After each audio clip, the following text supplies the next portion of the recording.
I'm Jordan. And I'm Rosanna. And on this podcast, we explore how to take life off autopilot and relentlessly pursue a life worth living together. Hello, and welcome to Season 6, Episode 10 of the Relentless Pursuit podcast, Mom Guilt, an interview with Tracy Litt. Tracy Litt is a sought-after success mentor for visionary women leaders that are navigating huge paradigm shifts and elevating into the next level of themselves so they can seamlessly generate the next level of their impact, wealth, and holistic success. Tracy is a science and spirituality teacher, rapid transformational hypnotherapist, best-selling author, and TEDx speaker. She is the founder of The Litt Factor and creator of Mind Magic, which is a proven methodology that marries metacognition and spirituality, neuroscience, and quantum law to expand and elevate more quickly. Her work has served thousands of women across the globe and has been featured in Forbes, Entrepreneur, Fast Company, Thrive Global, Success 125, and Inc.com. Her book, Worthy Human, is a #1 bestseller in spiritual growth and mindset. Yeah, so today we're really digging in all about this notion of mom guilt. We've mentioned it before on the podcast, and we've talked about the fact that mom guilt starts early. From the minute you bring your kid home, you're struggling with the ideas of if what you're doing is right, and if it's breast or bottle, co-sleeping or crying it out, sleep training, going back to work, staying home, that no matter what decision you choose, you feel like you're making the wrong one. And as any parent knows, raising humans is hard, and not loving all parts of parenting is pretty normal. So in this episode, we kind of toy with this idea of mom guilt and an idea that Tracy has coined called expander parenting. Yeah, it was really great to talk to Tracy because, as we keep saying, it's great to talk to people who know and who have thought about this and have had so many conversations, explored so much related to the topic. So I know that we learned a ton, and we hope that you will learn a ton as well. And I've no doubt, even just listening to a conversation with Tracy, that you're going to be so motivated, and hopefully, I think a good word is awakened to some of the things that she shares. So here's some elements that you can look forward to from this conversation. We talk about the shoulds in our lives. We talk about how history and culture contrive the modern expectations for mothers, the 20th century versus 21st century model for moms, what mom guilt is, what a good mom really is, different expectations for men and women in society, how to prioritize yourself, the script that we often follow without realizing it, the balance between being great to yourself and being great to your children, ways to have conversations with your spouse about your hopes and needs, and as you'll hear me interject often, the role that dads and husbands can play in helping their wives become better moms, but overall becoming better people and overcoming some elements of mom guilt. And there's just so many more thoughtful perspectives on just being our best selves overall. Yeah, enjoy the episode. Here's Tracy Litt.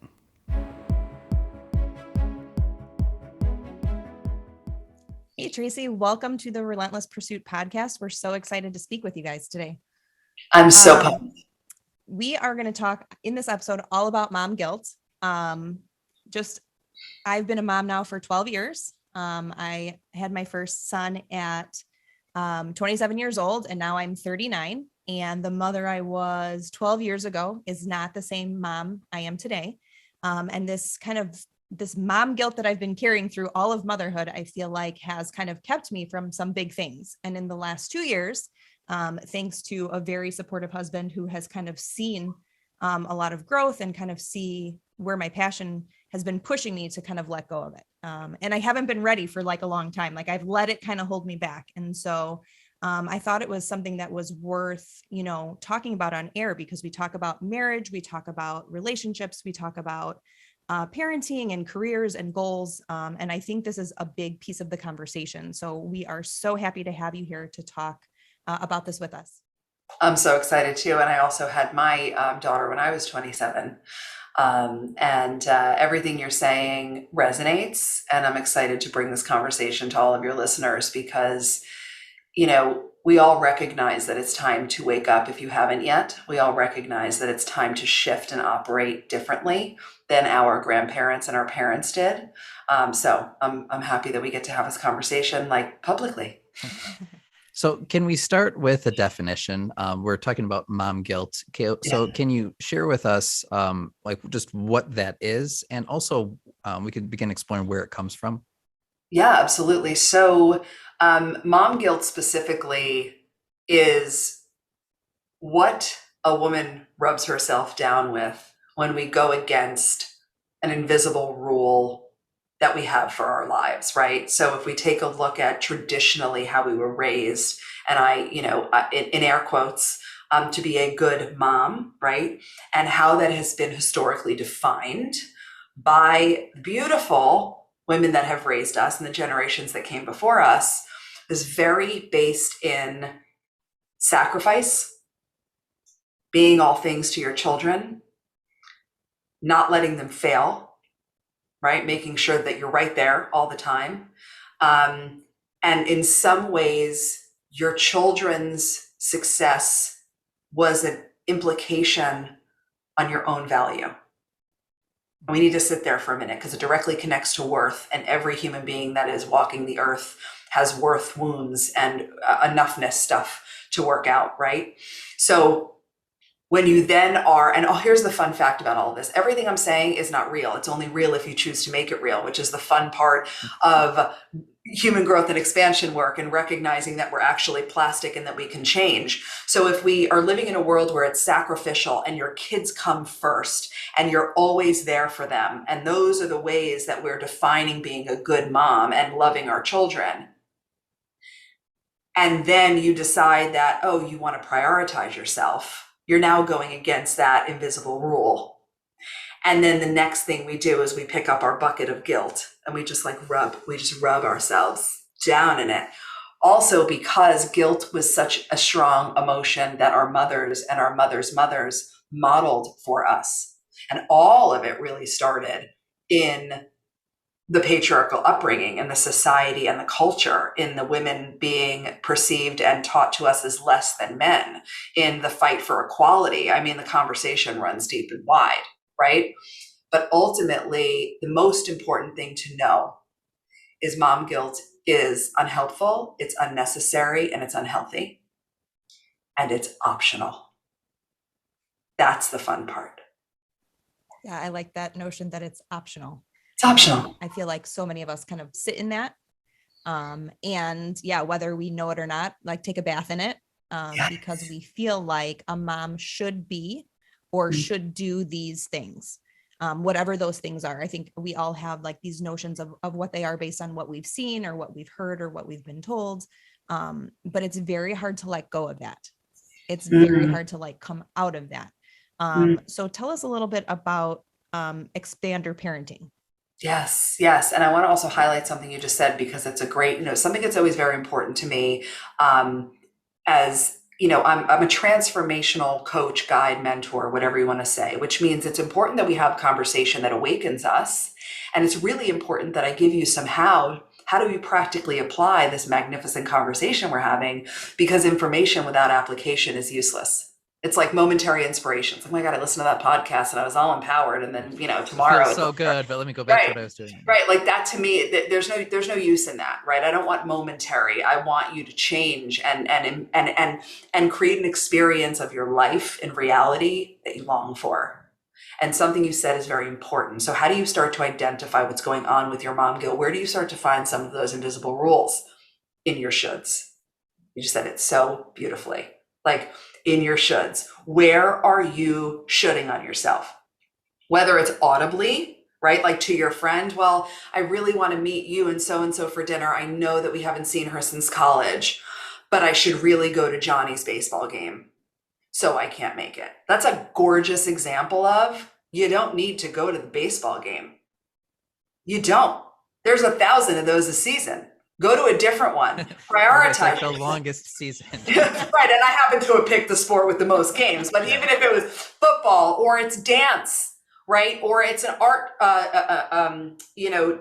display, whatever your child might be into, in that moment to go, ooh, isn't that interesting? I just shit on myself. Huh. And then you move into choose or choose not to. When I consider myself, when I realize, and we'll link this into expander parenting in your question, when I realized that when I had kids, I didn't make a decision to like kill myself off as a woman, right? Which is also part of the good mom paradigm. I've had a child, now my life is over. And I must live for my child, through my child, and with my child until they leave my house. And then I'll spend a few years in empty nest depression. And then maybe mourning the loss of your child. Correct. Because you've been stuck. Is wrapped around. Yes, Jordan. They leave, then. Yes, which is why the whole model is screwy and needs a massive overhaul, right? So pay attention to the shoulds, shift into a choose or choose not to model. That's our first how. So expander parenting is a brand new paradigm that I feel really, really proud and excited to have created because of the contribution it's going to make. And it came from a conversation that I was having with a female entrepreneur inside Mind Magic, which is my big group container. And she's gaining massive traction, like left her lawyer role, answer the call to become an entrepreneur, has 2 young boys, thriving, doing extraordinarily well in her service in the world, which means she's doing extraordinarily well financially because those 2 things correlate. And we identified in a fear of success conversation that what was really paralyzing her from showing up into that next level was the mom guilt that was coming up around, well, if we then start to become a multi-million-dollar brand and then we want to move 30 minutes away into that gorgeous house onto that beautiful land, and it takes the boys out of their school system into the next school system, here comes the guilt. Mm-hmm. And I sat there with a good mom wouldn't do that. Right, because in the story of mom guilt, it's no. You don't want to do that, right? Because you're essentially in mom guilt land choosing your own limitlessness and your own progress, and you don't want to move your kids, right? And so in that moment, expander parenting was born out of me sitting with it and going, this is not right. This doesn't make sense.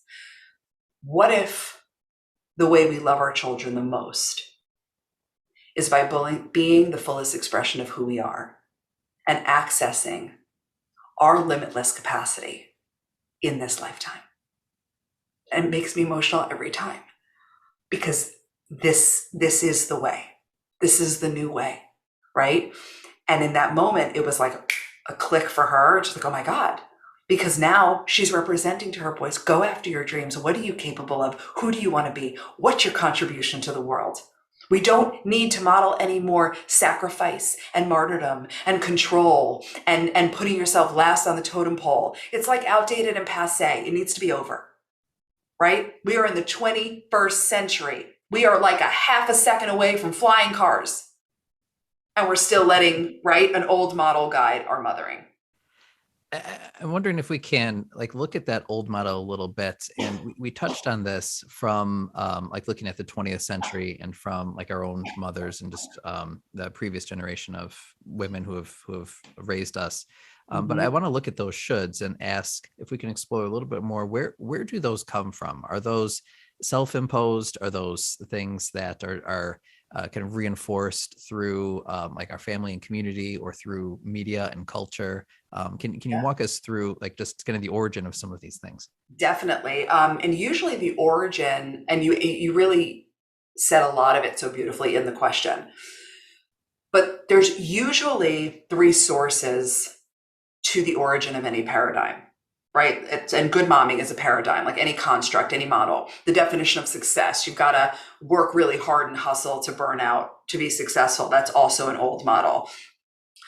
Comes from primal, the source one, meaning we were cave people, right? We hung out in tribes, and we have a mind and body that's wired for survival. So any desire to start to change is going to trigger that primal response, right? And keep us the same until you recognize your power and start to shift out of it. So the primal wiring is always a component.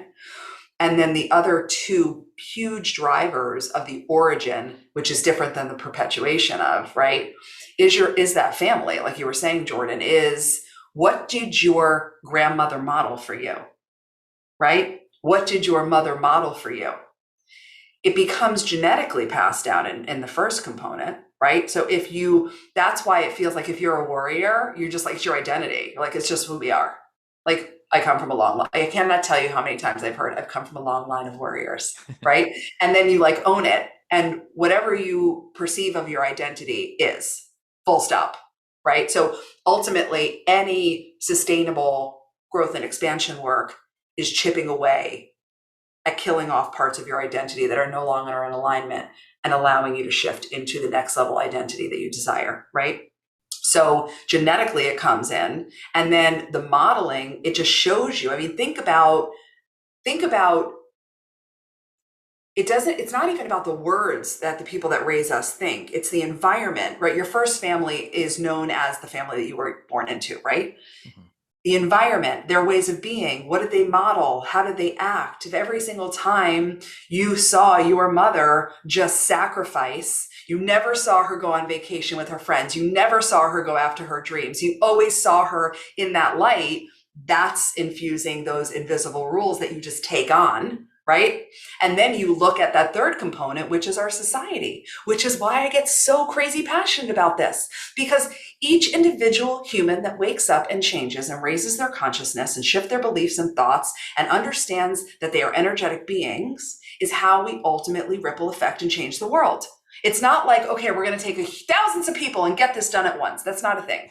It's an individual shift creates a collective consciousness shift. So we were brought up in a world, like if you right now for fun, well, listen to the whole podcast and then go do this. Google 1950s Good Housekeeping article. And you will see what society was entraining us with, right? For women, to don't share what's on your mind when your husband comes through the door. It's not as important as what he went through in his day. Make sure your makeup's on. Make sure the kids are groomed. Make sure dinner's ready, right? Make sure your kids are XYZ. That is creating our worldview, right? And it's important to have a moment where it's like, what? It makes you want to punch something and cry and get excited all at the same time. And just like that model was infused in, I believe our generation has the divine responsibility to do the work to change so it can actually be different for our kids. Because there's no world where any of us, and I'm like, as I look at yours, Anna, now, there's no world where we look at each other and go, God, I really hope my kid feels guilty most of their lives. You know, it would be amazing if they shrunk. Yeah. You know, what would be awesome is if they never prioritize themselves. And when I say it like that, it's like, oh yeah, hello. Where do I sign up? Mm-hmm. Sorry, I don't mean to hijack the next Go question. I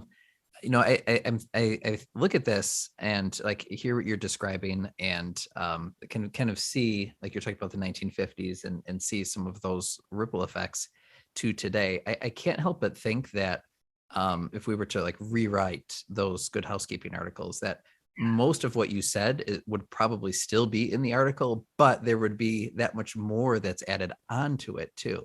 And I don't know if this is true or not, but I feel like the expectations for what a mom is like to her kids and to her family and to her community, it has like, I just feel like that bar has been raised. Now I'm speaking as a dad, so this is only my impressions. But I was wondering if you both can maybe speak to like how you feel about that expectation and that pressure today as compared to maybe what it was before. Are there even more? Like, I'm just thinking of when you drop the kids off at school, it's helpful to look a certain way, like in front of other moms. This is one thing that I've heard articulated before. Is there like an expectation between moms to have it all together in a sense? Or you can tell me if I'm just okay. First of all, no, I love what you're saying because the last piece was the gold. The last piece was pure gold.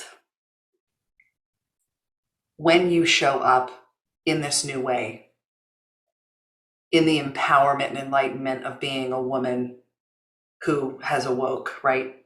Who wants to embrace expander parenting, just as one of many examples, you start to give permission to all the women around you.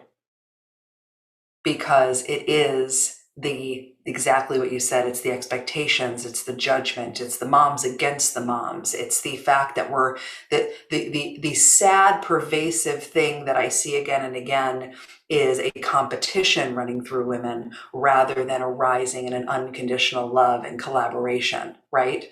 So when we start to show up in our fullest expression and we start to like when you're in your fullest expression, right? Like I'll use myself as an example. I go to the grocery store in my pajamas. I would drop a kid off in car line, like whatever. It doesn't matter because you're showing up for yourself. It's not about what anybody thinks or cares about, which is like another paradigm, right, to explore. But that is the most important part of the change, is that women with women are helping women wake up and shift and change. And to be honest with, if building an empire is your dream, go get it. If being a stay-at-home mother is your dream, go get it. This isn't about telling you what you need to want. This is about loving yourself enough to be honest about what you actually want. Because 90% of you beautiful women listening right now know something in your deep down, and you haven't pulled the trigger on it because you're still not living your own life. And that's a massive opportunity from where I sit. Yeah. I mean, I think even just your example of like how you show up at your kid's school is it's a big question. I think it's a loaded question, Jordan. Yeah. Because he's funny because he's like, I've seen you like interact with other moms. He's like, you seem to all operate like on a different frequency. He's like, I show up and like no one really expects much of me. I don't have to say much. There's like, we don't have to have an exchange. He's like, you show up and it's, yeah, right. Everyone like looks a certain way and has to have an interaction. And it's like this careful dance of what the moms are saying or not saying, what they're observing or not observing. And I think that's part of it. A friend of mine now, she's like, I remember meeting you at school for the first time. You like roll in with your 4 kids and your hair's brushed and your kids' hairs are brushed and everybody looks good. And she's like, I wanted to meet you because like, you must really all have it together. And I laugh at that because I was like, that's funny that that's what you saw. Yes. Me, it was like, it was easier to do that to kind of hide like how insecure I was about like who I was or what I was afraid you were going to say as like an older parent to like older kids. And so it's very much, it's just like a loaded things, I think sometimes to be a mom, where you're navigating under what you think other people want to see from you. You're also hiding maybe the things that you're like embarrassed about. Yes. So there's Yes. just a lot of layers there. Oh my God. Yes. So if you picture like everybody get the visual of what Rosanna was just saying. So you have like a nice little pod of moms, right? Standing outside of elementary school. And in the current model, everyone's feeling insecure. They're trying to cover up their truth. They're not being who they are. They're judging the mom to the right or the left. They're in comparison. They're deciding who they think they might want to be friends with based on like, oh, she looks put together. Meanwhile, you were like losing your shit in your house 15 minutes before, bribing your kids to put their shoes on with an M&M. Like, let's write. The whole world at large needs to understand that all we all need to be is who we are. And that calls for the vulnerable, raw, real deal. So now you take that same little visual of women and now imagine a world where everyone's just being their fullest expression. And one woman is just crying and another woman is like, I'm totally filing for divorce tomorrow. And another woman is like, I'm scared, I just launched my business. Then another woman is like, my child's struggling and I just got this assessment back on them and I need a hug. Feel the energetic difference. And that is only me putting it into your mind and body verbally for 10 seconds. That's where we need to move to, because it is exhausting. It is exhausting to be a contortionist.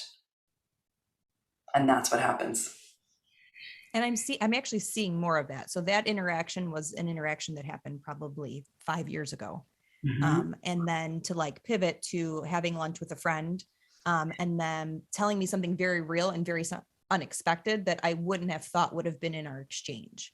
And coming home and being like, something is changing. Like people are acknowledging like when they're at the end of a rope or they're not sure whether they should cross a line but they're telling somebody else how they feel and what they're working through. like to hear that, like, hey, like we've been through this before, or like that's normal, or I'm proud of you for like pushing through. So like I'm seeing that shift amongst women.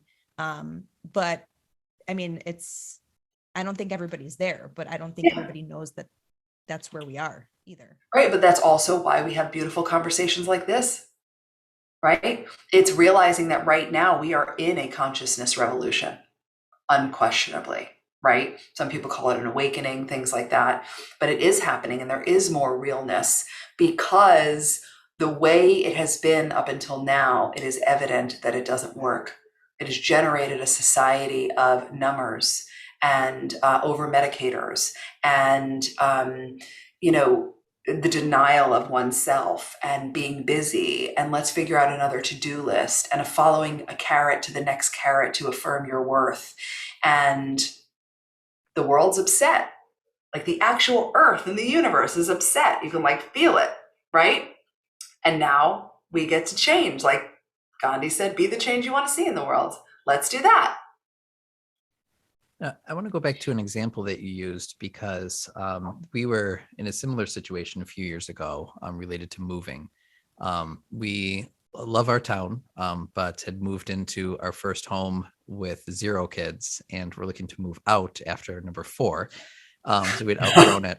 And one of the there's one of our priorities was to stay in the same town, partially for the reasons that you had mentioned. Like our kids had forged connections, and we had forged connections with with parents of these kids as well.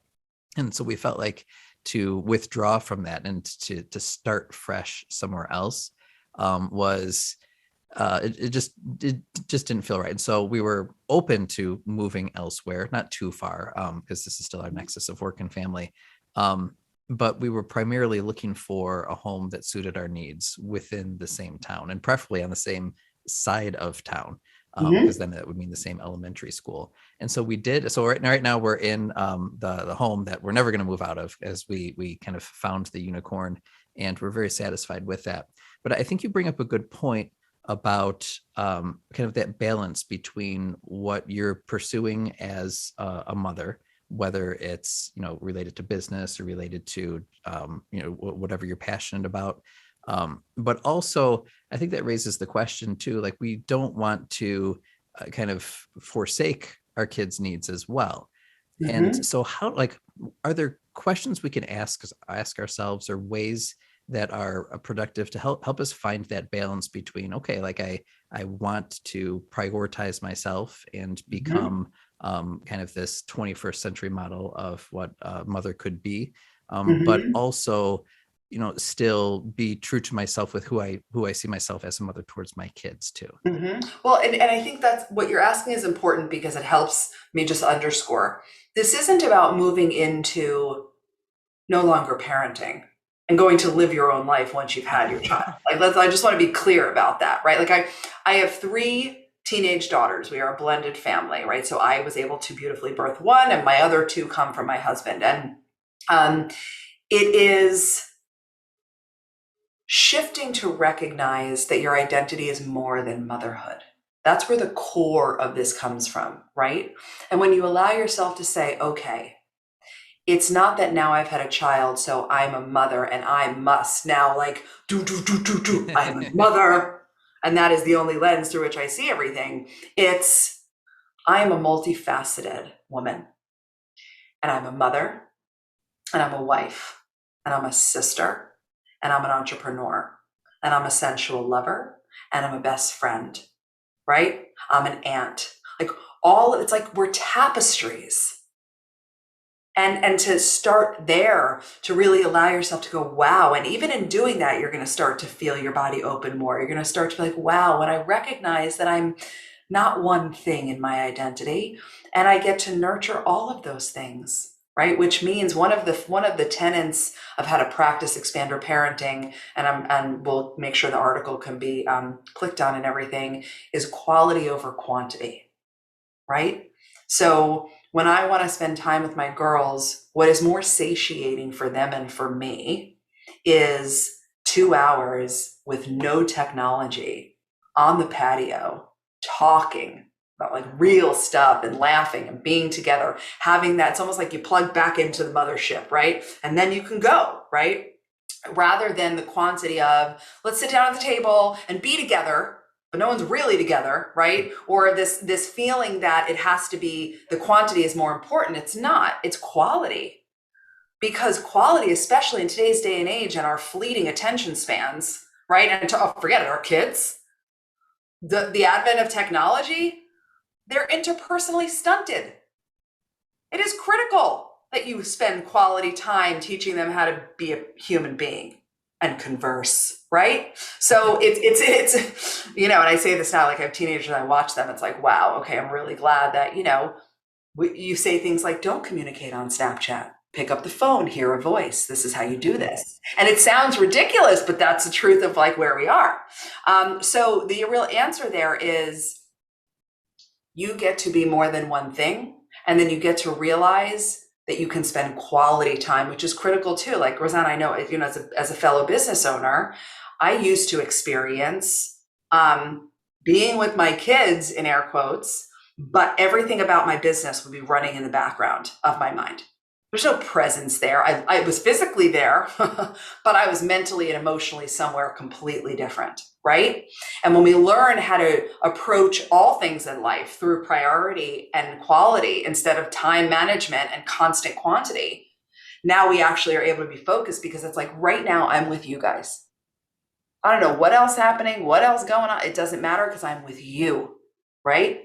And then when we're done being together, I will be in the next place that I am. So to be fully present is another way to of how to do this. Yeah, this week's episode, we were talking about multitasking. So we're talking about like chunking and being present with one thing as opposed to all of the things. And I realized like what a big difference that makes in mothering. My kids are on spring break this week. So the weather here is pretty crappy and, there's not a lot that we can do. Spring is slowly inching its way here in Chicago. But every day, I'm just consistently choosing something where the four kids and me are together and we're doing something and we're like engaging. And even if it's just like in this 2-hour block or this 1 hour chunk where it's like, we're together now and the rest of the day, you're still fed and you're still loved and you're still cared for and supported, but I'm not your everything in this moment. But then there are those moments where they're plugging into the mothership and they have this time and we're laughing and we're listening and you just have to get to that point because for a while it was just all spinning. And so I wasn't doing my work well. And I was doing home and I was doing kids. And it's like, well, how do you make this work? And I think for a long time for me, it was like, well, then I guess I can't work or I can't do this, or I can't pursue that, or I can't go on a trip because like, if I'm not here, then who does all of the things? I love you. Kind of putting that on myself where now I can realize like, I can do all of those things, but I just can't do them all simultaneously all of the time. But also that no one expects me to. Yes, I love you. And you're describing exactly what expander parenting is all about, right? And technically, yes, it's called parenting, but it's really motherhood, right?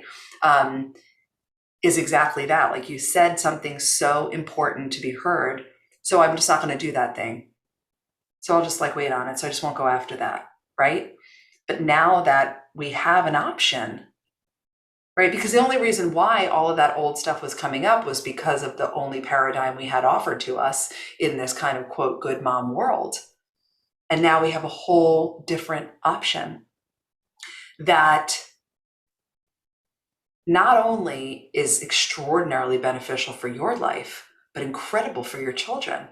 Don't we want to cultivate independence, creative thinking, critical thinking, right? Self-reliance on our children? Isn't the point to raise our children into being confident, contributing members to our society? The point isn't to raise enabled, can't do their own laundry, constantly reliant on you, can't think for themselves humans. That's unhelpful, right? So the model also works for the empowerment of our children. And something else that started coming out as you were talking is all of those things that then we can't do or we shouldn't do or we don't have time for because we've got to do this and we've got to, be in that old model is why resentment is so high.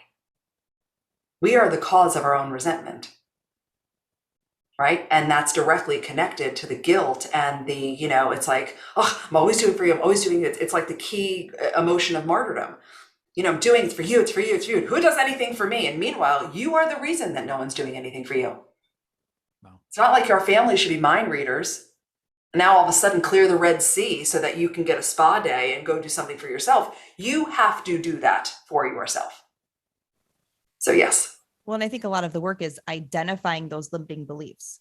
I had not done that ever, to be like, well, why does she work and I don't? Or like, why do I think I need to stay home? But I mean, she doesn't think that. Like, well, she must be a bad mom because like she's doing that. Whereas like she has to work. She carries the insurance. She makes more, like, everyone's situation is different, but like, wants to, or she wants to, like, right. Oh, but a good mom wouldn't do that. Like, are you identifying those things? Are you having that conversation? Are you even questioning it? Like, do you even ask that lady, like, why are you working? Like, are you working? Like, do you love your kids? Like, ask her. Yes. Like, I'm sure she'll tell you she does, just like I love mine. I think it's so interesting because I just play this from the male end too. Like, I would never have that conversation with a guy. I'd be like, why are you working?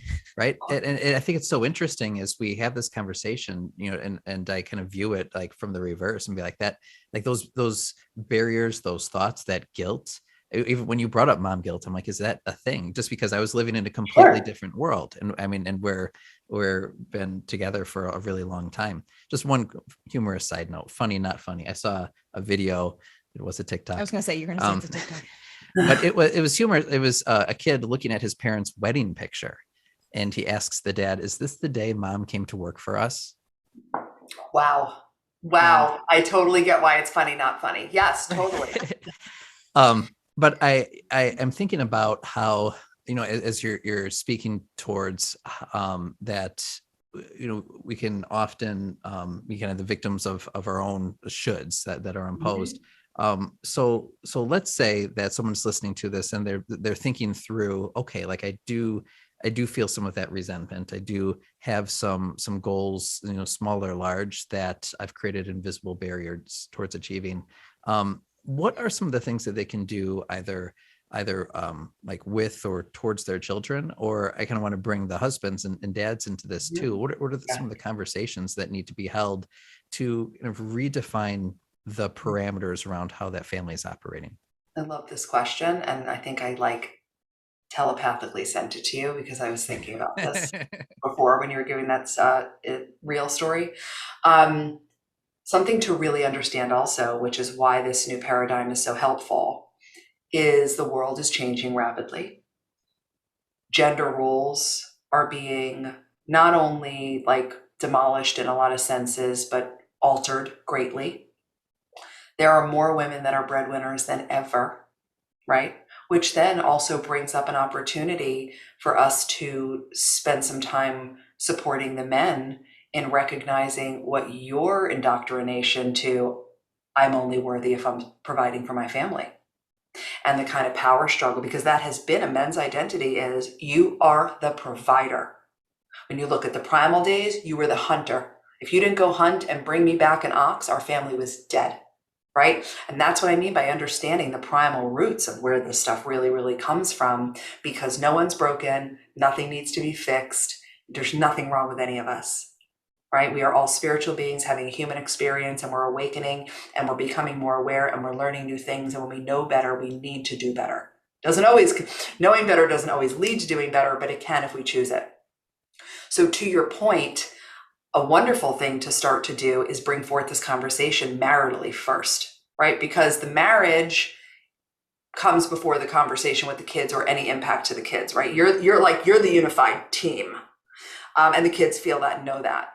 And to be able to open the dialogue to the men out there to say to their wives, for those that are in a traditional marriage, what are your dreams? What are you not doing because you might be thinking you need to be in this role solely with the kids? Where can you go and I can watch the kids for a week? How can we create a dynamic in our marriage that is not driven by the gender roles that our parents had? Just conversation where we're willing to demote our egos, where we're willing to be vulnerable and honest about, this is what I love and need. I did a talk, it was 450 high school students about a month ago. like I get to do a lot of talks. I'm going to say this was my favorite one to date. 450 high school students. You could think, oh, they were going to be flippant. Maybe they're going to be like half interested. You know, who's this woman talking about like dream big and blah, blah, blah. And I was going around this massive auditorium and I was asking like, what is the dream you want to actualize? All these great answers, all the stuff you would assume. I get to the back of the room and this awesome young man puts his hands up and he stands up and he goes, I want to be a stay-at-home dad. And the whole auditorium was vibrating. Everybody was screaming and clapping. And I had to hug this young man. And I was like, yes, yes. Because half the women in this room just declared that they're breadwinners. They're Forbes featured entrepreneurs. They're doctors. They're surgeons. They're CEOs. They're creating their own technology. It's my whole body right now is vibrating. That's the point. That's the point. Like we were saying in the beginning before we pressed record, right? And Rosanna was saying, it's like, we used to grow up thinking there were 6 to 12 things you could be. A doctor, a lawyer, a teacher, a nurse, right? A couple other things I can't think of right now. Right. And that's always a good one, right? But that one doesn't really come to fruition for some reason, right? And all these things. And what we get to do is literally shake it up like a snow globe and let it fall and figure it out and not make things associated by gender, but by the uniqueness of the person and their desires. Let that young man be the best freaking stay-at-home dad the world has ever seen and doing car line, and let his wife go out and make millions of dollars. Right? So that's where the dialogue needs to start.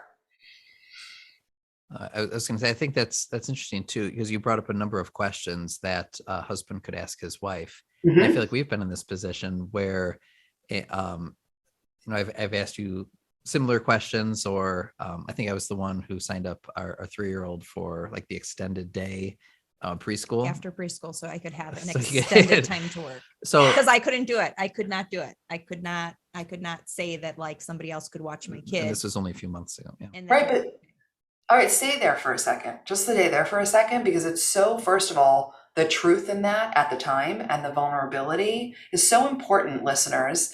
Like that's what really happens inside of us when we're still in this good mom paradigm, which all of us have been in, right? Like I said, nothing's wrong or right. It's not about that. It's simply about awareness and going, whoa, does this feel good to me anymore, right? And that tiny little thing where you're like, I couldn't even bring myself to extend the day for my child in school because I made myself wrong for that. Somewhere inside that wasn't okay to do, because that's not what a good mom does. Because you know why? Because a good mom is ready right after school. And a good mom is ready. She has the snack, apples, peanut butter, cookies, whatever. She's ready to go to the date at the park, the play date she made at the park, because a good mom also has plans all the time for her kids, right? And just for you to say that and for it to be heard, like listeners message Rosanna, like it's big. It's big because everyone has that little tinge, like, oh, I'm not doing that because of this. But it's not really what your higher self wanted, what your next level self wanted. It's what the programming that you've been operating under drove you to think and want. And it's a big deal. It's a big deal because also it's not real. Well, and he's been asking me questions for like the last 2 years.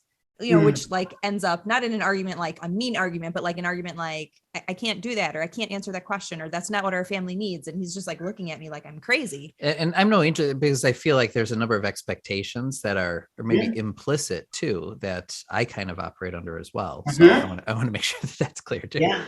But it's been this constant conversation of, if I do this, that means that you have to show up like that. And so like, that was kind of like a first layer conversation. And then it's like, okay, now you say you're going to show up like that. Now you have to prove to me that you can show up like that so that I can feel comfortable, like letting go or signing up. So it definitely starts, whoever your partner is and whatever that relationship is like that. Yeah. You have to have the conversation. There has to be the understanding. And sometimes somebody else has to kind of push you, because sometimes you're just not ready. Well, you're not ready, but also it's so wonderful that you are both fortunate enough to be in such a solid partnership, right? Where Jordan is able to hold space for you and hold a belief and almost a permission in you that you weren't able to do for yourself initially. Yeah. And that's a beautiful thing. What are you feeling right now? Nothing. I'm just like, gosh, Not nothing. what else can we talk about? We have like all these questions. Yeah, we've Uh, got, Like, I see you we've got thinking. two of our three questions. I do have a follow. I don't mean to cut you off. No, I think it's, a lot of it is just like knowing that you can change, that you can grow, that you can evolve, that you can Yes. develop new attitudes and behaviors and beliefs. Like, I think sometimes we think we're stuck. Like, we chose career one, or we chose parenting model one. And 12 years later and 4 kids later and a pandemic later and a lot of other things later, like, things have shifted. Like, do we all, whoever is listening, know that we don't have to stay there?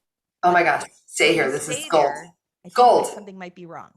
Okay, this is gold, because here's the irony of what you just said. You said, we're stuck because we chose this and we chose this and we chose this. No, you didn't. You actually didn't choose any of it. All until you wake up and you start to work on yourself and dig into the work, right? You haven't consciously chose any of that. Your programming has driven every choice that you have made about your life up until the point where you start to do the work. And that's like, oh, whoa, okay, this is amazing, right? Because what I'm asking you to do is choose. I'm asking you to go within and declare that, this is my life, correct? Yes. So what I desire is at the forefront. Yes. Not my parents' approval, not an outdated paradigm on momming, not what my best friend has, not what my neighbor just showed me, but like, what makes me feel so connected and joyful, and start to choose now. I think it's because we've talked about that narrative, right? That script that's kind of written for us, especially as kids. Like, you go to school, you get good grades, then you go to college, you get good grades there, then you get a good job and a spouse, then you're happily ever after. And that's how the story goes. Yes. But yeah, I think that's a great point of, well, maybe that is how your story goes, but at what point do you wake up and decide that is in fact the story that you want? Or at what point do you decide to change into Yes. something that At what point do you realize that you get to choose your own adventure, like the books we read when we were kids, right? With limitless possibilities, because that's really what we get to do. And it's incredible to recognize that depth of power and allow yourself to start to access it and play with it. I had a follow-up from Yeah. where we're kind of going with like someone pushing you and someone giving permission. What if, for any listeners who may feel that they're in maybe like the inverse of that, where they are beginning to like wake up and express choice, but either their spouse or just the orientation of their family and their life is a little bit more difficult to express that within? Are there ways that woman can like just broach that conversation, or to begin to become her own advocate? Mm-hmm. Yeah, 1,000%. The first piece is make sure that you are growing and you're in community, right? That's why everything that I have at the Lit Factor, it's community based, whether it's a group program or a live event or something, because unconditional community instantly creates safety, sacredness, and connection. And as we step up and choose and we start to change, right? We start to change. Like, I'm holding this pen, like, here's the woman, she's been like this. Now she starts to go like this, and she's rising, she's changing. When we change, everything that's in proxy to us must change according to the change of the singular variable, right? The energy you're putting off, what you're tolerating changes, what you're allowing, how you believe in yourself. All of those things are start to be felt. So things have to change around you. So community is critical, like critical, because as you grow and change, the people that have been in your life in the identity that you were, you've created certain conditions with, you've created certain invisible contracts with, you've created certain dynamics with, and it becomes very confusing and threatening oftentimes. So having a community that's also growing and changing, and it's like, yes, we are here for this consciousness, and they are with you and they can hold the space and also rally around you, is really, really important, because your family can't understand like what's happening here, right? The second thing is be transparent. I cannot tell you how many times I have had beautiful visionary women come through mind magic. And then finally halfway through, they're like, okay, I think I'm going to tell my spouse. And I was like, you didn't tell them this whole time? How did I not know this? What do you mean? Like putting in our mind magic office hours in like a code acronym in their calendar, right? Wow. Be transparent. Growth is beautiful. It is our purpose. And not transparent saying, I'm doing this, so you need to do it. But hey, I'm doing this for myself, and I simply wanted to share it with you, right? Take that further into, there's two elements that I want to share because it will always come up for any woman that's growing. One is whether or not your spouse is growing with you or fast enough or is on board. And the other is the new boundaries that you start to set forth in your life and what happens there. So I say that because I don't want to forget. And then when it comes to you showing up for yourself, what you're doing is you're becoming your own validation. You're learning how to become your own approval so you can show up in this new identity. It's really important to not push your spouse. And I share this from personal mistake. I was awfully righteous when I first started my journey. My amazing husband, who's like, the best, supportive, incredible, but we're very different out of the gate. The way we see the world is very different. So I started growing, and let's say he would come home from work and he would bring a little negativity in the door, and I would go right for it. Like, don't you know there's a different way? Don't you know you can just change your thoughts and feel lighter? I mean, you do know that the way you feel is a choice, right? Don't do that. I share that with you. That is the absolute wrong approach because it was judgment. So as you're growing and you're becoming more conscious and you're working on yourself, you start to notice the disparity of where the people around you are, and it can very quickly become judgment and how they can do better and that is not conscious at all, people. That's judgment. That's low level, right? So the best thing we do when we are growing, and we hope for the people around us to grow for their own purposes, right? Because every person's journey is unique and valid and amazing. The best thing to do is stay in your lane and do the work on you and back off. And as I have evidence for that too, then little by little, David would come around and he'd be like, what are you journaling about over there? Mm-hmm. I noticed that this and this has been going on for you lately. What are you doing? I see you over there in the mornings, breathing weird. What is that? Right? So allow that to come. And know also when you show up and you have new boundaries, because that's going to happen now all of a sudden. No, beautiful child, you're doing your own laundry. No, beautiful child, mom is going out for the weekend. And then the kid's like, oh my God, I can't live without you. Dad doesn't know what he's doing. And all those things, right? Or even, my other mommy doesn't know what they're doing. Whatever the circumstances, for you to show up for yourself and know that the boundary part is going to feel like someone's ripping your limbs off. It just is. Because you have established a dynamic that is boundaryless. And now you're showing up and you are setting forth boundaries. And the people, and this is going to show up in your marriage too, your friends, your business, the people that were gaining the fact that you never had boundaries get very, very upset when you decide to love yourself enough to have them. And I say that just as okay, here's what's going to come down the pike. Take it with a grain of salt. Yeah, I've seen that and experienced that, and even just that notion of community, like other people who are interested in that same thing, and the growth for them could be different. But this notion of like, tell me what you're reading, tell me what you're learning, not because I need to do or be that, but like I'm interested to hear, and I wanna hear even something different than what I'm doing, just to hear about it, just to see if it resonates with me, just to see what I can learn from it. And it's not about the one way to do it, but just that there are multiple ways to do it. Yeah, exactly.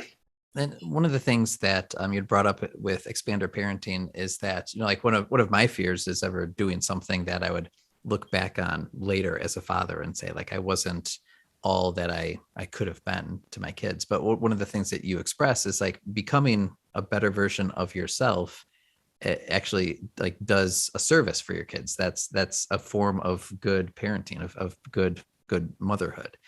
So can you talk a little bit more about that too, about how that kind of gets passed down or gets picked up by our kids when we have these boundaries and when we work on ourselves and prioritize ourselves and yeah. So, in its simplest form, it comes down to your kids become what you model for them. What they see is what's impacting them the most. right? So before, when I was being funny about like, we don't hope our kids grow up guilt-ridden, right? If we want our kids to love themselves and have profound boundaries, we must model that, right? If we want our kids, I mean, I know we have kids. This is the context of the conversation. You want your kids to live their biggest, best life, right? You want them to get after it. You want them to fail miserably so they can succeed wildly, right? You want them to use their voice. You want them to take that risk. You want them to show up for this life. And if you don't model that, it's all talk. And what they think to themselves is, but you didn't. But Dad, you've been talking about wanting to be an XYZ forever, and now you're on your deathbed and you didn't. And you're yelling at me to go give it my best. It's so irresponsible. It's so incongruent. It like actually doesn't make sense to me. How can you want one thing for your child and not actually embody that for yourself? So be in the nonsensicalness of that. So that's why it's literally like what, and I shared this at the end of the Expander Parenting article. Taylor, my daughter who just turned 18 last Friday. Wow. So great. Whole different energy of parenting a young adult. Like, so done. I was like, oh, I'm done parenting now. This is amazing. Her college essay was largely based in watching my mother go from a single mother with an 8-month-old baby who was me, unemployed, no college education, to climbing the corporate ladder, and now the CEO of $1 million personal growth company, has shown me how limitless I am. It has shown me what I'm capable of, that I can actually do anything I decide that I want to do. That's how we use our lives for the betterment of our children. It is not helpful to be a martyr or think that by loving them, it's based on us sitting at home and waiting on their every move.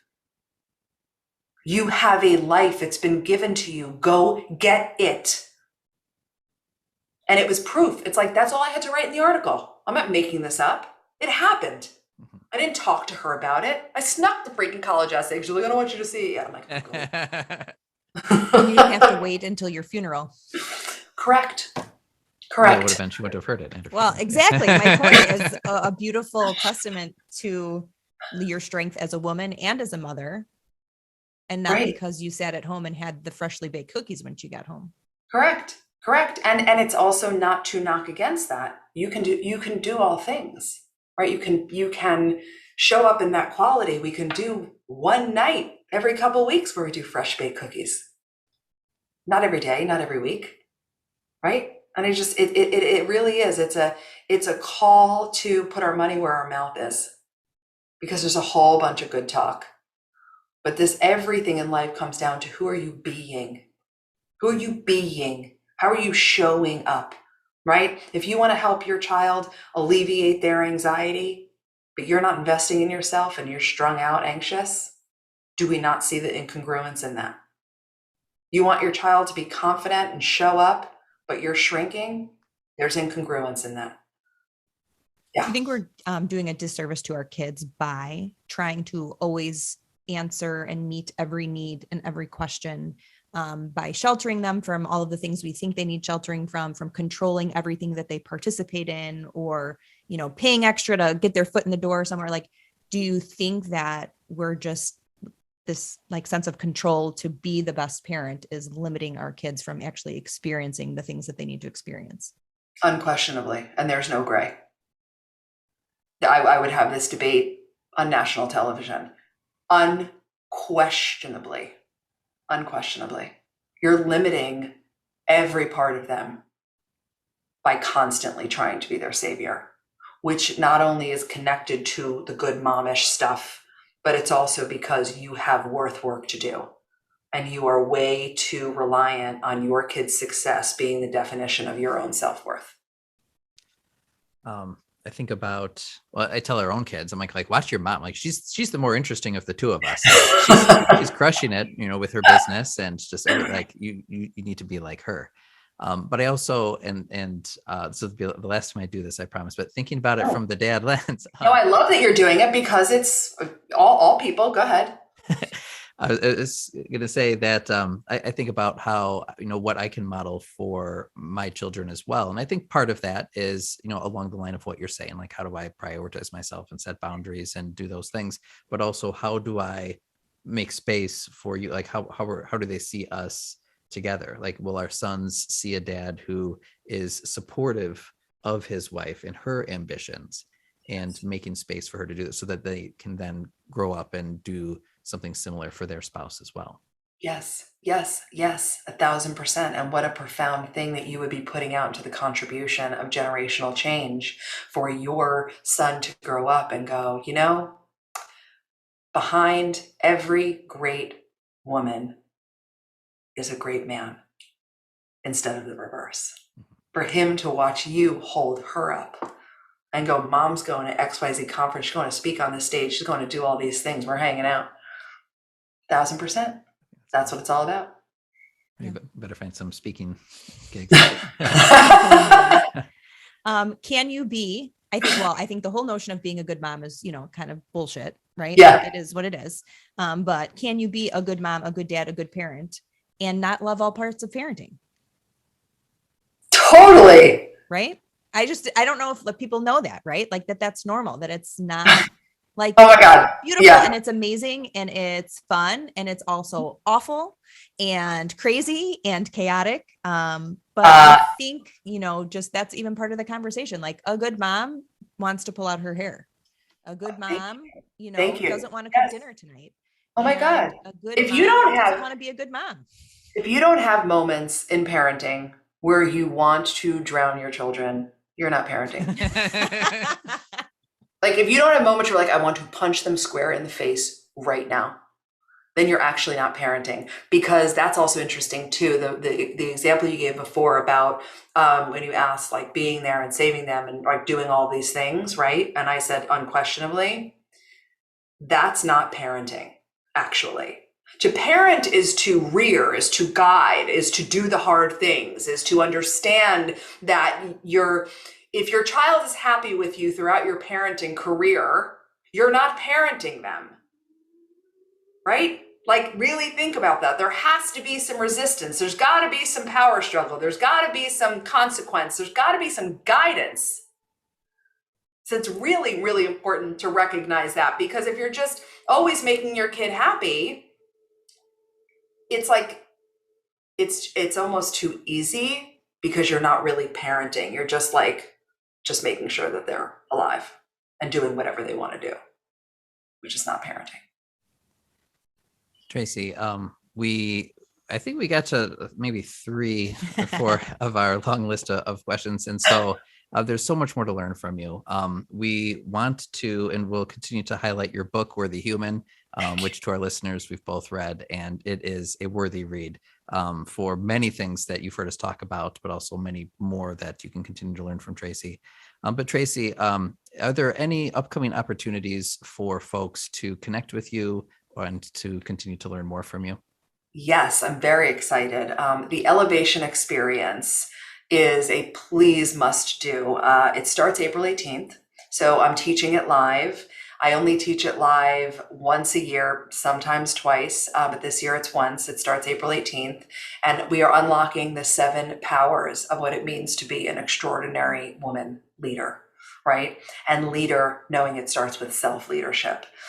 So if you go to elevatewithtracy.com, it's incredible. And my guarantee, I give you a guarantee. You come and you give me 7 days, I will give you back the next level of yourself, guaranteed. So if you go to elevatewithtracy.com, join us. We kick off on April 18th, and you get lifetime access to the whole 7-day program. Sounds like a good trade. 7 days for the next level. 7 days. Let's do it. If there are other places that our listeners want to go to learn more from you or to connect with you, how can they do that? Yes. So the Litt Factor, and it's Lit with 2 T's. So it's the LITT Factor. And you can come to the website. Everything's always there as like a hub. And at the Litt Factor on social media, Instagram is probably the best place to come hang out and, message me, ask me questions. Thank you first to the 2 of you. This is such a gorgeous conversation, such a needed conversation, such a game-changing conversation. And for those of you that were ready for it, the game has changed. And for those of you that maybe felt some skepticism or resistance, or maybe there was a little bit of triggering activation, I want you to see that as really great. Right? We tend to see triggering activation and the ego wants us to run away, but then that keeps us in the same level of self and the same level of mind, right? If we're not growing, we're dying. So we want to grow. So my invitation to you is if you were just all on board, great. If you were not all on board, come back and listen again. Pay attention to your body as you listen. Recognize that every little activation, every little trigger moment is an opportunity for self-discovery. It's an opportunity to dig in and go, whoa, what you just said really pissed me off because, and finish that prompt in writing for yourself, right? And then look at it through the non-judgmental lens of data. That's all it is, right? It doesn't mean anything. Just start to understand yourself more and you'll be on your journey. I think that's a great way to end the episode, because I think we just need to lean in and pay attention to those thoughts. And even that resistance, like, why am I resisting so hard? Why am I fighting against it? There's something there for good or bad. And so to do that is, it takes some work. And so you have to be ready to work through that. Yeah, exactly. But it's the best work. It's the work of our lives. Like our actual purpose as spiritual beings having a human experience is to go in and do the work, heal, grow, expand. When you see that as your purpose and you work on yourself, everything changes because you change. Everything in your life and your success gets dramatically easier because you actually feel good, like all the time. Yeah. It's a good place to be. Amazing. Tracy, thank you so much for joining us today. Thank you. It's amazing. Absolutely. I really thought that was just such a great interview. I mean, the topic of today's episode is mom guilt, but that's kind of like the jumping off point of this entire conversation. I think a lot of it really just is dependent upon changing this programming, these limiting beliefs in who we think we are, or who we're supposed to be, kind of identifying where those thoughts come from and really freeing ourselves of this burden and this guilt and this shame to be something that maybe we don't feel we need to be anymore. Yeah, we learned a ton. And I think one of my biggest takeaways was just that idea that she emphasizes, which is we have a choice. And we don't always realize that because sometimes there's, like you said, like this programming or this script that we kind of run on autopilot. And that's just the way things are because that's kind of all we know.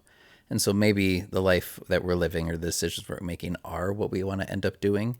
But until we actually choose to do those things, then, I mean, she says, like someone else, meaning like culture at large and just like our subconscious has made those decisions for us. So kind of waking up. And that's one of the things, and we'll talk about her book a little bit, but like she said, like her chapters are framed as choices, making the choice to live with intentionality and to overcome fear and to do so many things that maybe we never realized we had choice in before. Yeah, I think, one of the biggest questions that she asks is like, who are you? And that you can change, can grow, can evolve. You can develop new attitudes, new behaviors. You can still be a mom and do what you want to do. And so what that looks like for everybody is different because what everyone is passionate about is different. And parenting looks different for everyone. Yeah. And, another thing that stood out to me too was the idea of like prioritizing yourself. Actually, it not only helps us, but it helps our kids as well. And I think like what stood out to me was that story that she told about how her daughter wrote a college application essay about her, and it ended up listing like some of those very factors that she was telling us about. And I think like that's a good mental exercise for anyone who has anyone who's not yet applying to colleges, like our kids. Like you could almost remember, like we've talked about beginning with the end in mind. So like we can kind of do that. Like, all right, if our kids each wrote a college application essay about us, what would we ideally want them to end up saying? And you can just run through that thought experiment. And like one of the things that we don't want them saying is like, man, they really like gave up everything for me. My parents have no life because they've devoted every waking second and resource like strictly to me. That doesn't sound like the kind of thing that we'd want them to put in there. Instead, like what are they proud of? What did we exemplify for them that then they can use as wind in their sails? Yeah. I mean, I guess I'd want one of my kids to say, it was never do as I say, not as I do. Like, I'm doing what I want to do because I've watched my parents do what they want to do. Yeah. In a healthy, productive way. Right. And so there's so much more to say about that, but it's like, not only is it okay to prioritize yourself, but it kind of turns you into a better person, and therefore, like, everything you do, including being a parent, improves likewise. Yeah. And really what we talked about at the beginning of the interview was her idea of expander parenting and what it looks like to be a good parent and what a good parent really is. And it's not always what we think it is or what we think we should be doing, but letting our kids have room to breathe, to fail, to try, and to maybe succeed, but maybe not. And so kind of remembering that as we're raising our kids, that we can't protect them from everything. We can't keep them closed off from like what's happening, but kind of opening our eyes to the notion of what a good parent does for their kids. Exactly. So she mentioned at the end of the interview that she has a 7-day live online program happening that teaches you how to elevate yourself to the next level to help elevate your leadership and your impact. And that starts on April 18th. So just coming up in a few days. So if that's something after listening to her in the interview and you want to learn more about, you can go to elevatewithtracy.com and you could sign up for the 7-day live experience. Yeah, I mean, we spent 1 hour with her, and that was pretty awesome. So I can imagine what multiple hours, like multiple sessions with her would end up being like. Right, I was like, That'd we be had pretty cool. kind of like a 1 hour coaching session with her. Like, how could you do this more? Oh, look, there's 7 days. So hop on to elevatewithtracy.com and see if this is right for you, if you can fit it in. Yeah, we also want to recommend her book. This came out a couple years ago. It's called Worthy Human, and you heard us reference it during the conversation. And it's just another great text that we both read and enjoyed. You can pick it up at Amazon, and we recommend the read because there's so many, not only like just great teachings, but also a lot of examples built into the book as well that help at many moments, like just identify patterns or practices in our lives, ways of thinking about things. And then it helps, I would say it just helps to healthfully shift your thinking in a lot of positive directions. So we recommend just the phrase, Worthy Human. Yeah. It's a great title. Great book. And if you want to learn more about Tracy, what she's doing, what she's all about, you can find her at thelitfactor.com. That's right. So we hope you enjoyed our conversation with Tracy and you learned as much as we did, and we hope that you were able to connect with her further. As always, if you're enjoying the Relentless Pursuit podcast, head on over to therelentlesspursuitpodcast.com and sign up for our newsletter, and also rate us on iTunes and give us a glowing review. Thank you, everybody. Thanks for joining us this week. We'll see you again. Bye-bye. Bye.